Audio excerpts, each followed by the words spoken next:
At what point does anxiety become something that you should diagnose? Yeah, the diagnosis part. I may get myself in trouble for this, but I purposely am very, very, very slow to put a diagnosis on somebody for a multitude of reasons. But one of them is if we put a diagnosis, it implicitly makes this diagnosis like an enemy sometimes. Yeah. And eh, there's certain cases where something like anxiety really gets in the way of somebody's functioning.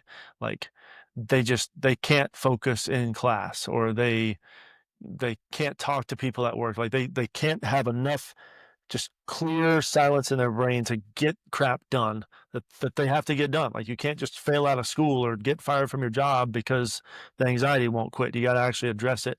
So in those kind of situations, yeah, you probably have to put the diagnosis on it. In versions of anxiety that are less severe, I don't like slapping a diagnosis on it because, like you said, we all have anxiety in us. It's just how can we harness that? And when it's severe, it's a different approach you have to take as a therapist. When it's medium to mild, you take a more curious and empathetic approach to the anxiety because you can work with it.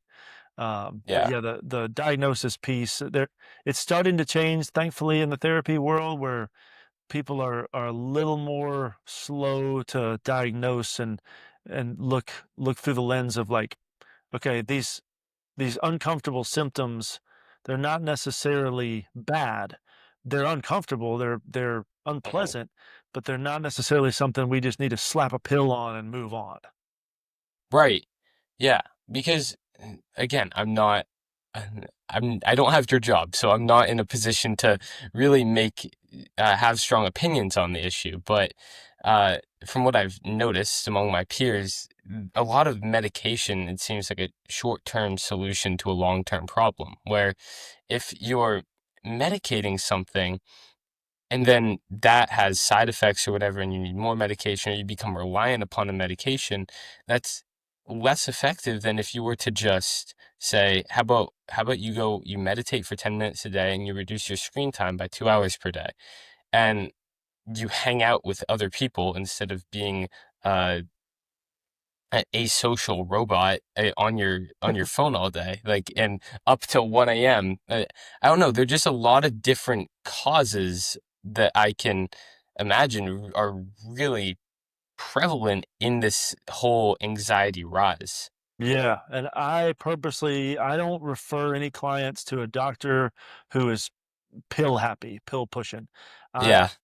Thankfully, I've got really good connections with doctors who are hesitant to prescribe medication. They will if necessary, but first they're going to try the actual root cause solutions, all those things you just listed.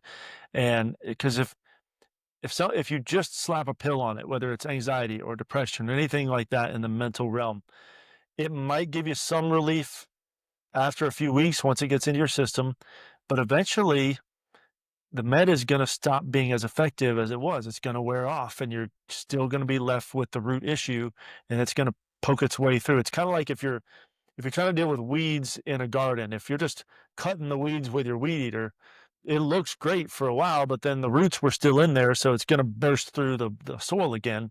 Same thing if you put medication on something without actually treating the roots of it. And Yeah. any good prescriber, any good doctor is going to tell their patient, like, look, you have to do the pill and therapy because that combination has been shown through research to be effective as both. Because a pill in its most effective form, I tell people it's like a spare tire on a car. Like if your car is on the side of the road and your tire's flat, you got to get something to help you get to the shop. Well, the pill can help boost you up temporarily so that you can actually deal with the root cause of what's going on. Because sometimes our brains are so foggy that we can't even figure out what the root cause is. And sometimes that pill can give us enough space and clarity to find out. Right. And is that another reason that therapy is so effective? And it's another person that's trained that helps you look at the root causes? Yeah, and I'll say this, therapy is only effective if there's a good rapport between the client and the therapist.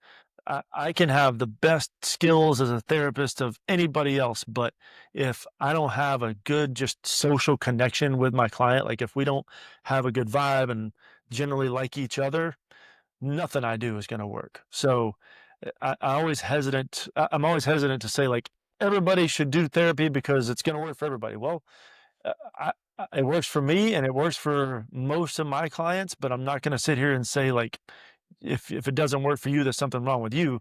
It could be that it's the wrong match for you and the therapist. It could be maybe there's a point where I don't know, you just need to live a little bit more life so that you can have the self-awareness to kind of figure out like who do I want to be? What direction do I want to go? And then what hurdles might be in the way of accomplishing that. But therapy is I look at it like an oil change for my brain.